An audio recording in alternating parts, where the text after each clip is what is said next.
Béni pour nous, là, c'est un appel. Je n'ai pas parlé des vœux. Je dis béni. Béni, là, c'est neutraliser une malédiction. Et puis faire élever. La ville s'élève. Tu dois bénir. Mais dire, ne rendez pas le mal pour le mal, ni injure pour injure, parce que vous avez été appelé. Ça veut dire que si on t'injurie et que tu rends, ça annule ton appel. Ça limite ton appel.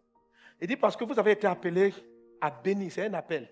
Et puis le truc, c'est qu'il dit, afin d'hériter la bénédiction. Beaucoup de chrétiens ne rentrent pas dans leur bénédiction. Tu es déjà béni, ça c'est certain, tu es béni. Maintenant, il dit, je peux avoir une voiture et être piéton, parce que je n'ai pas le permis. Je suis propriétaire, mais je ressemble à quelqu'un qui n'est pas propriétaire, parce que je n'ai pas le permis. Tous les chrétiens sont bénis. En Christ, on est béni. C'est évident. Alléluia. Par contre, on peut ne pas conduire notre bénédiction. On peut ne pas posséder. On peut ne pas utiliser. Il dit, ce qui fait qu'on n'utilise pas, c'est parce que nous-mêmes, on n'arrive pas à bénir. Il dit, bénissez afin que vous héritiez la bénédiction. Donc, si je ne suis pas quelqu'un qui est capable de bénir, qu'est-ce qui fait qu'un chrétien ne peut pas bénir? Parce que quand on l'injurie, quand on lui a dit du mal, son âme a encaissé. Ça lui fait trop mal. Un chrétien qui a trop mal dans l'âme, même s'il dit, je bénis ma famille, ça ne peut plus passer à cause de ton état d'âme. La fidélité est l'élément par lequel Dieu va garder votre cœur. Pour ne plus que vous soyez atteint. La fidélité préserve ton âme des coups. La fidélité va te donner, c'est pourquoi j'appelle ça une discipline. Parce que la chair de l'homme est fragilisée. Nos âmes sont fragiles. Or, c'est l'âme qui bénit.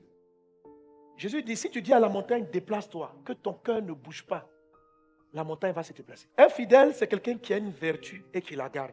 Si par exemple, il y a un niveau d'offense que tu ne sais pas pardonner, tu ne peux plus bénir parce que ton âme a pris un coup. Si ton mari t'a fait quelque chose qui t'a fait tellement mal, tu es dans le foyer, mais tu as trop souffert. Tu deviens comme incapable d'ouvrir ta bouche. Même si tu ouvres ta bouche et que tu dis, j'enlève l'adultère de mon foyer et je bénis ma maison de la fidélité, de la loyauté. Ta bénédiction est comme stockée, c'est pas efficace. C'est pas efficace parce que ton âme m'a encaissé. Tu vois, Isaac dit, donne-moi un mec que j'aime, afin que mon âme, ton âme, parce qu'il dit, je veux te bénir, mais je ne peux pas. Mon âme est trop triste. Bon, l'âme d'Isaac n'était pas triste, mais c'est au-delà de la tristesse, c'est la joie. Il dit, donne-moi un mec que j'aime, que mon âme se réjouisse. Quand mon âme est dans la joie, alors ce que je vais dire va être puissant. La guerre de Satan contre vos vies, c'est contre votre âme. Dès que tu donnes ta vie à Jésus, Satan veut te désactiver parce que tu as une source potentielle. Tu es capable d'arrêter ce qu'il est en train de faire contre ton village, contre ta famille et contre ta vie. Tu peux l'arrêter. Alors, s'il arrive à atteindre ton cœur, s'il arrive à ce que tes bénédictions se transforment facilement en plaintes et en murmures, c'est comme si tu es venu neutraliser toi-même ta capacité à être une source. Ce n'est pas que tu n'es pas béni, mais tu n'es plus une source. C'est ce qu'il explique en Jacques chapitre 3, verset 9. Vous savez, le mot maudit, ce n'est pas forcément faire des imprécations. Ça veut dire du mal. Ça veut dire on critique. C'est ça. Vous voyez la phrase, il dit, par notre bouche, on bénit Dieu. Il y a très peu de personnes qui peuvent maudire Dieu. On ne peut pas le faire. Nous tous là, oh Dieu, tu es le merveilleux, tu es le bon. Voilà. Il dit, ça c'est bien.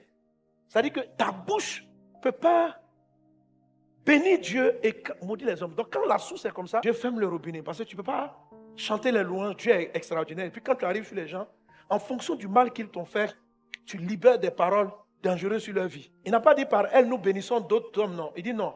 Une chose est certaine, c'est que tout le monde bénit Dieu. Ça c'est vrai. Mais les hommes, on ne les bénit pas tout le temps. À cause de l'état de notre âme. Et la source ne peut pas bénir et maudire. C'est ce qui fait que des chrétiens sont bénis, mais ils ne sont pas des sources.